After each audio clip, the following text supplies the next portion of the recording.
रामचंद्र भगवान जय।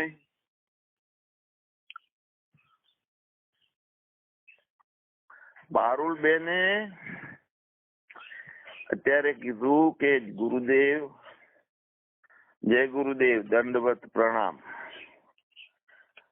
મને એવો જવાબ આવ્યો મારામાંથી કે હા હું હાથ લાંબો કરું છું અને માથા માથે મુક્ત મુક્ત મૂકવાની ઈચ્છા થઈ છે આશીર્વાદની, પણ આશીર્વાદ આલ્યો નહીં। તો કેમ એમ? તો અહીંયા એ વાતની વાત થઈ કે કોણ કોને આશીર્વાદ આપે અને કોણ કોને દંડવત પ્રણામ કરે। ગુરુ ગોવિંદો એક હે દૂજા સબ આકાર, આપા મીતે હરિ ભજે તબ પાવે દીદાર।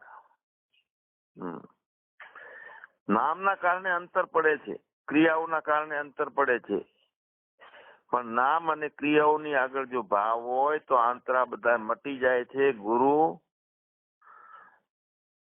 ભલે ચાહે બાહે શરીર રૂપે હોય, શરીર જેવા હોય કે અંદરથી વ્યાપક હોય, પણ ગુરુ અને ગોવિંદ બે એક છે, અંતર નથી।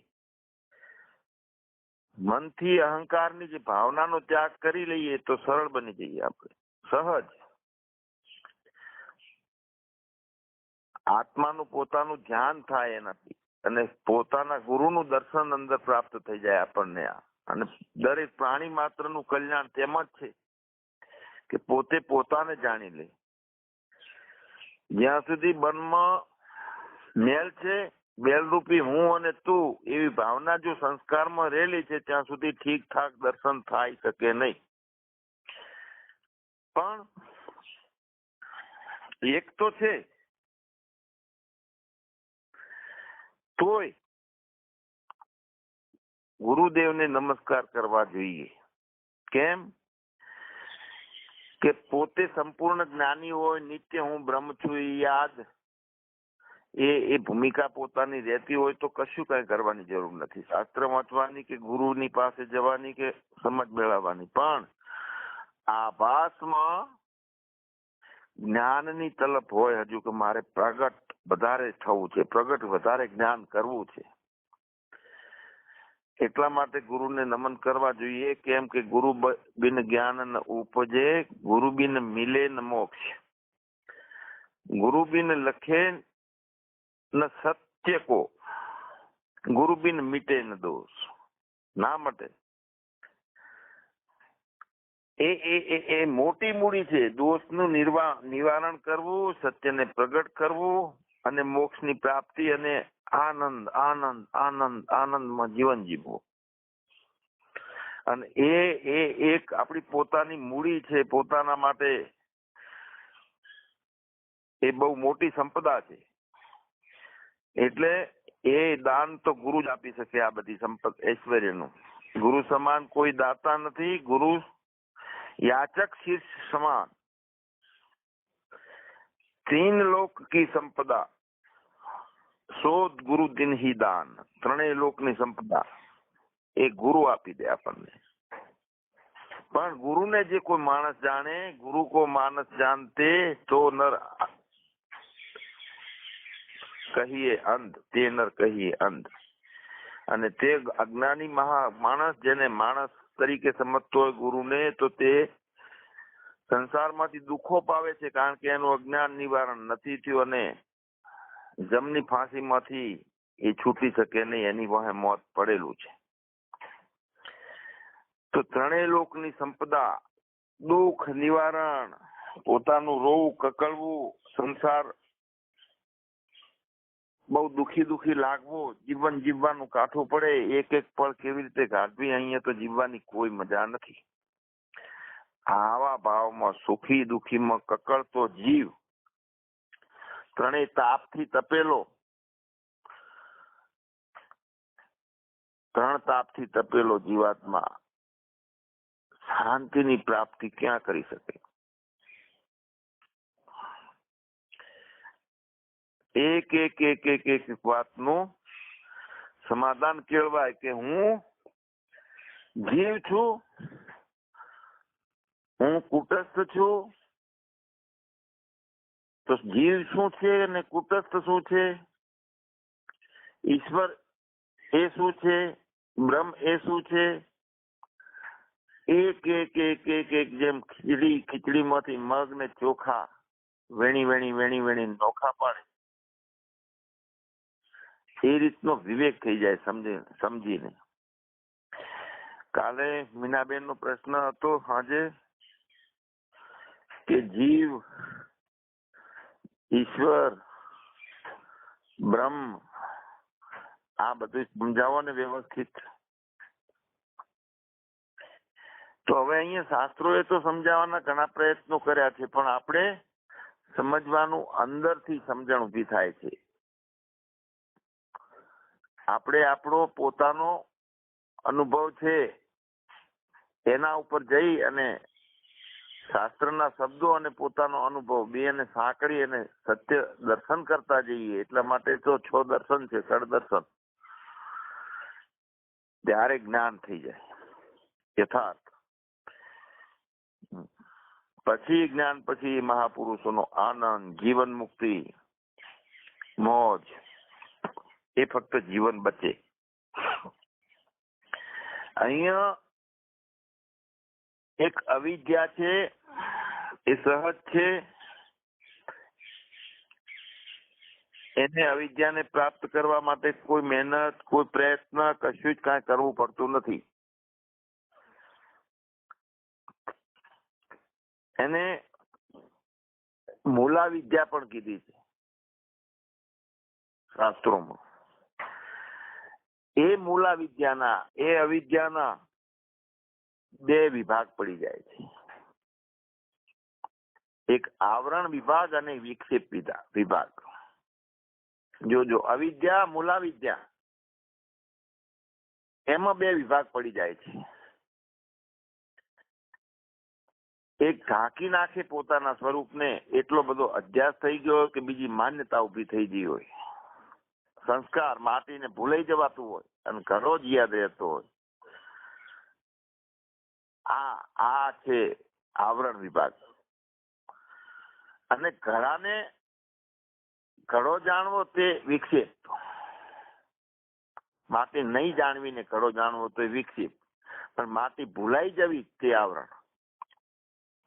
હવે આવરણ અને વિક્ષેપ થાય છે કેમ?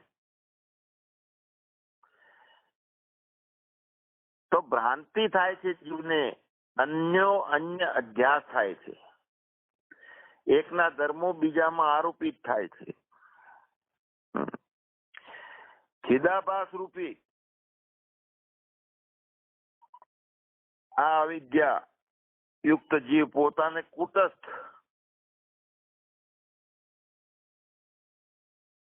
જુદો જાણતો નથી, 2 એક જાણે છે. ચેતન આત્મા અને ચિદાભાસ તે અન્ય અધ્યાસ.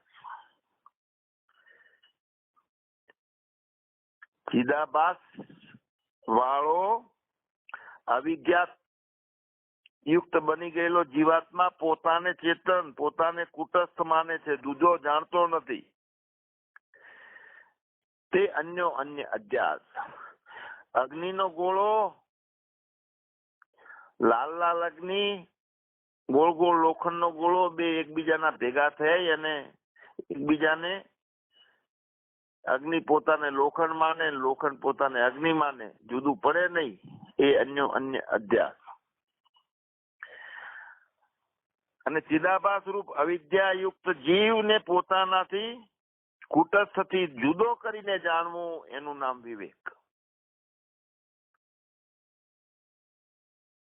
આભાસ ને ચેતનથી જુદો કરીને જાણી શકે તે વિવેક. કારણ કે આભાસ છે તે જડ છે અને કુટસ્થ છે તે ચેતન છે. આભાસનું અધિષ્ઠાન કોણ છે? જીવાત્મા માટે કુટસ્થ છે તે અધિષ્ઠાન છે આભાસનું, કારણ કે જીવાત્મા પોતે આભાસ છે. પણ બંને એક છે. બંને આભાસ છે તે પોતાને ચેતન માને છે કે હું આત્મા છું, કારણ કે હું હલું છું, હું ચલું છું, એટલે કરંટ છે, હાલે છે, ચાલે છે, પંખોય હાલે છે, ચાલે છે, ગાડી હાલે છે, ચાલે છે, તો કેમ એમનામાં અંતઃકરણ નથી? જો એમનામાં ગાડીમાં અંતઃકરણ કે પંખામાં અંતઃકરણ હોય તો એ એમ માનવા માંડે કે હું ચેતનાત્મા છું. કારણ કે અંતઃકરણ હોય ત્યાં અવિદ્યા, આવરણ આ બધું ઊભું થાય છે, પણ અંતઃકરણ હોય ત્યાં પરમાત્માને જાણી શકવાની ક્ષમતા પણ હોય છે. કોઈ પણ સારા વિચારોને ધારણ કરવાની ક્ષમતા હોય છે. તો ધર્મની ધારણા અંતઃકરણ હોય ત્યાં થાય. સાધન છે, પરમાત્મા બધે છે. આસપાસ આકાશમાં ઘાસચાસની પાસ બધે વિશ્વપતિનો વાસ. તો કેમ આ દિવાલમાં દેખાતો નથી? સાધન નથી. પણ મહાપુરુષોમાં પોતાના તપથી, પોતાની નિષ્ઠાથી જળમાં પણ ચેતન ઉભું કરવાની તાકાત છે. પ્રહલાદનો દાખલો છે. હિરણ્યકશિપુએ કીધું કે આ ધગધગતો અગ્નિનો ધાબલો છે, બતાય એમાં તારો પરમાત્મા હોય તો. શ્રદ્ધા વગર સંપદા નિર્માણ થતી નથી. પ્રહલાદ અટકી ગયો તો, પણ ઈશ્વરી કૃપાથી એની અંદર કીડીની લાઈન જોઈ ચાલુ અગ્નિના થાંભલામાં. ઓહો, આમાં કીડીઓ જાય છે તો મારો પરમાત્મા આમ જ છે. પછી વાત કરી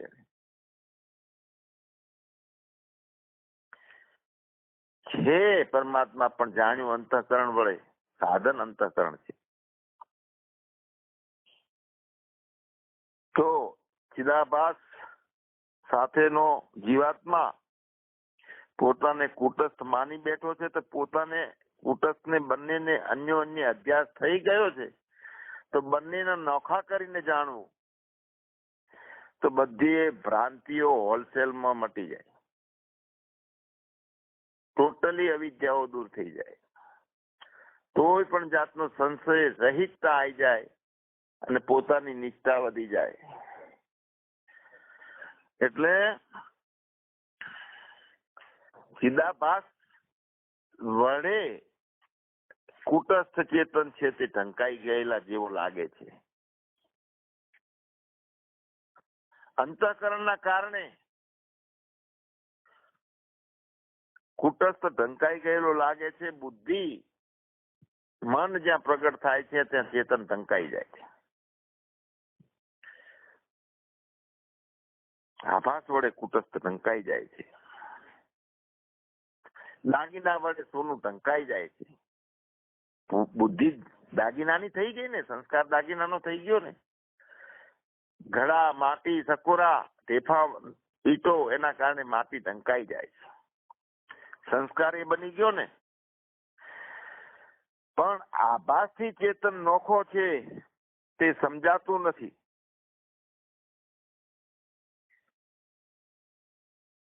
માટીથી ઘડો નોખો છે તે સમજાતું નથી. દાગીનાથી સોનું નોખું છે તે સમજાતું નથી. તેથી જીવમાં કુટસ્થની અને કુટસ્થમાં જીવની ભ્રાંતિ થઈ છે. એનું નામ અન્ય અધ્યાસ. કેમ નથી સમજાતો? આભાસ વડે કુટસ્થ. આભાસથી ચેતન ભિન્ન છે તે સમજાતું નથી. નોખો છે એમ સમજવું પડશે, વિવેક કરવો પડશે એનો. આપણે આપણા ઉપર અનુભવ કરીએ કે કેમ માટીથી, ઘડાથી માટી નોખી છે તે જણાતું નથી.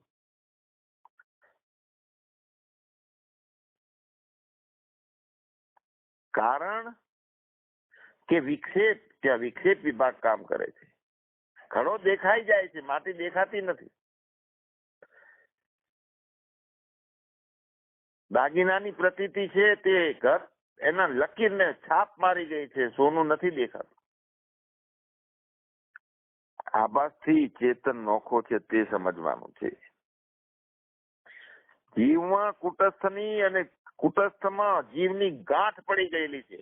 ભ્રાંતિ, કપડું અને ગાંઠ બે નથી. ગાંઠ કલ્પિત છે. ગાંઠ એની આદિ થઈ છે અને એનો અંત છે ગાંઠનો. કપડું નિત્ય છે. ગાંઠ કપડામાં પડી છે. ગાંઠ કપડામાં પ્રતીતિ માત્ર રહે છે. ગાંઠ કપડામાં ખુલે જ છે. ગાંઠ ખલાસ થાય છે ત્યારે કપડું રહે છે. ગાંઠ રહે છે પ્રાપ્તિથી કલ્પનામાં ત્યારે કપડું હોય છે. ગાંઠ ઉત્પન્ન થઈ છે ત્યારે કપડું છે. અન્ય અધ્યાસને તોડી અને આભાસથી હું ચેતન આત્મા, હું અલગ છું એમ જાણવું, તો મૂલા વિદ્યા અવિદ્યા ખલાસ થાય. આપણને શાસ્ત્રોમાં વેદાંત પ્રક્રિયામાં જીવ, કુટસ્થ, ઈશ્વર અને બ્રહ્મ ત્રણેયને નોખી પાડવાની એક પ્રક્રિયા આપી છે. તે ઘટાકાશ, જલાકાશ, મેઘા આકાશ અને મહાઆકાશ એનું દ્રષ્ટાંત આપીને આ વાત કરી છે. ચલો મહાકાશ છે. આપણે મહાકાશ શું છે? બ્રહ્માંડની અંદર અને બહાર વ્યાપીને રહેલું આખું આકાશ. એની વચ્ચે કોઈ દિવાલ ઉભી પડી અને બે ટુકડા ના બનતા હોય એને મહાઆકાશ કહેવાય. જો બે વિભાગ પડતા હોય તો બે વિભાગી આકાશ થઈ ગયા. મહામાં નાનાપણાનો ભૂમિકા ના ઉભી થતી હોય તે મહાઆકાશ. બ્રહ્માંડની અંદર અને બહાર વ્યાપીને રહેલું છે તે મહાકાશ. તો એ મહાકાશની અંદર એક કલ્પના છે. ઘટાકાશ એમાં છે, જલાકાશ એમાં છે, મેઘાકાશ એમાં છે, મહાકાશ એમાં છે. મહાકાશમાં જ મહાકાશ છે, મહાકાશમાં મેઘાકાશ છે, મહાકાશમાં જલા આકાશ છે અને મહાકાશમાં ઘટ આકાશ છે. નાના મઠ મરેલું આકાશ, નાની ડાબડીમાં પુરાયેલું આકાશ, ઘડાની અંદર પાણી ભરેલું છે ને પાણીએ રોકેલું આકાશ, અને ઘડા અંદર પાણી ભરેલું છે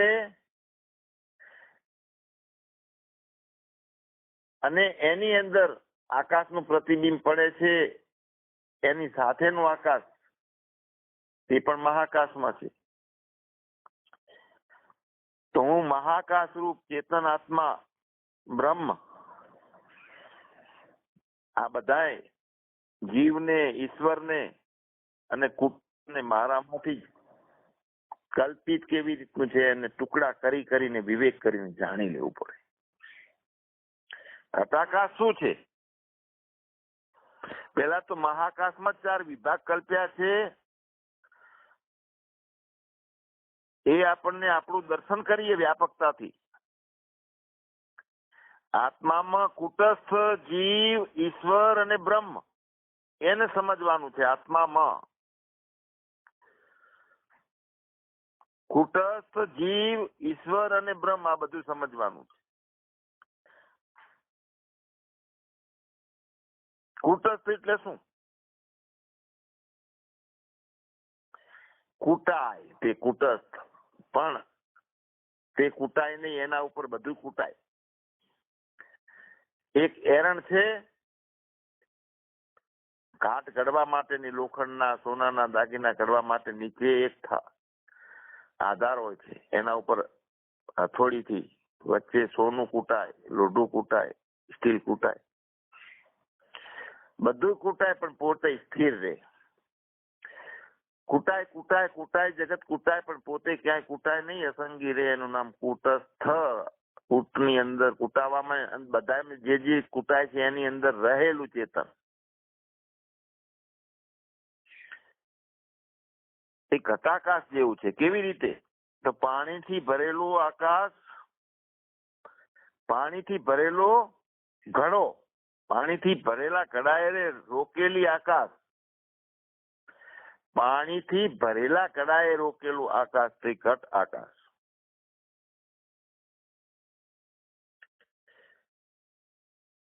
એ જ રીતે ત્રણેય શરીરે સૂક્ષ્મ, સ્થૂળ અને કારણ ત્રણેય શરીરે રોકેલું ચેતન તે કુટસ્થ.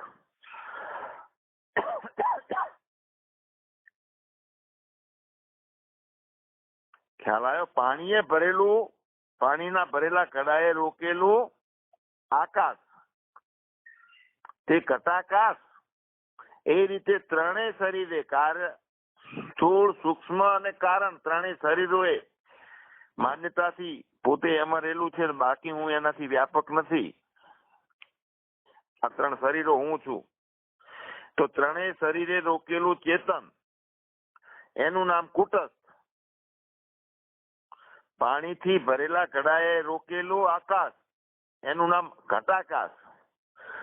તો ઘટાકાશ સમજાનીએ, કુટસ્થ ઘટાકાશ જેવો છે. એક આ દ્રષ્ટાંત છે સમજવા માટેનું. દ્રષ્ટાંત સમજતા સમજતા પોતાને સમજવાનું છે કે ક્યાં કુટસ્થ સીમિત કેમ હું રહ્યો ચેતન હોવા છતાં. પાણીથી ભરેલા કડાએ રોકેલી આકાશ તે ઘટાકાશ, અને ત્રણેય શરીરે રોકેલું ચેતન તે કુટસ્થ. પછી જલાકાશનું દ્રષ્ટાંત આપ્યું છે. એમાં તો સાખીઓ ચોપાઈઓ છે, મને યાદ નથી, પંચીકરણમાં છે, બધા એક એક ની ચોપાઈઓ છે, સાખીઓ છે. તો પાણીથી ભરેલા કડામાં થતું આકાશનું પ્રતિબિંબ. પાણીથી ભરેલા કડામાં, જો પાણીથી ભરેલો કડાએ તો એ આકાશ રોકી લીધું કડાનું, પણ એમાં પડતું આકાશનું પ્રતિબિંબ, એની અંદર પરિસ્થિતિ ઉભી થઈ ગઈ, તેની અંદર ઊંડું ઊંડું ઊંડું આકાશ દેખાય આપણને કડામાં, પાણીથી ભરેલા કડામાં. તો પાણીથી ભરેલો કડો વત્તા પાણીથી ભરેલા કડાએ રોકેલું આકાશ, આકાશ હો, પાણીથી ભરેલો કડો, એ કડાની અંદર ઊંડાણ દેખાય છે, ઉપરથી જોઈએ તો આકાશ અંદર દેખાય છે, પ્રતિબિંબ આકાશનું કડામાં. તો પાણીથી ભરેલો કડો અને પાણીથી ભરેલા કડાએ રોકેલું આકાશ, એનું નામ જળાકાશ. તો હવે એ જળાકાશની જેમ જ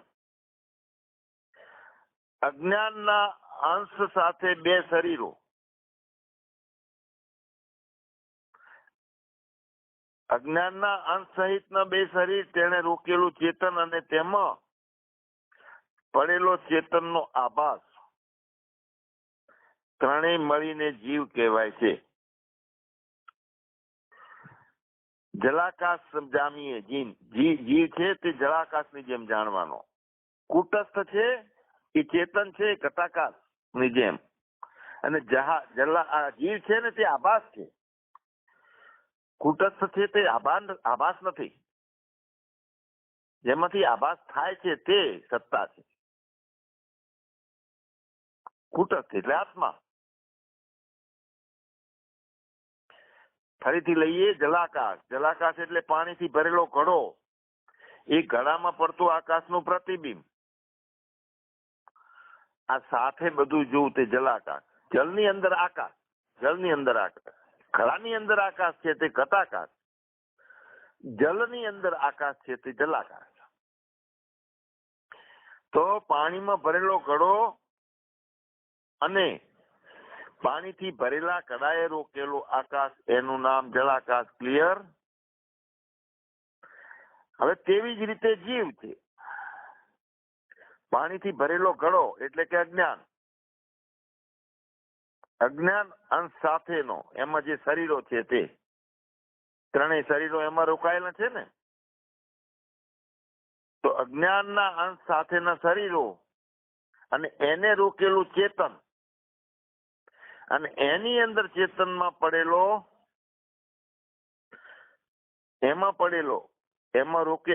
રોકાયેલું ચેતન, અને એની અંદર અજ્ઞાન સાથેના શરીરની અંદર પડેલો ચેતનનો આભાસ,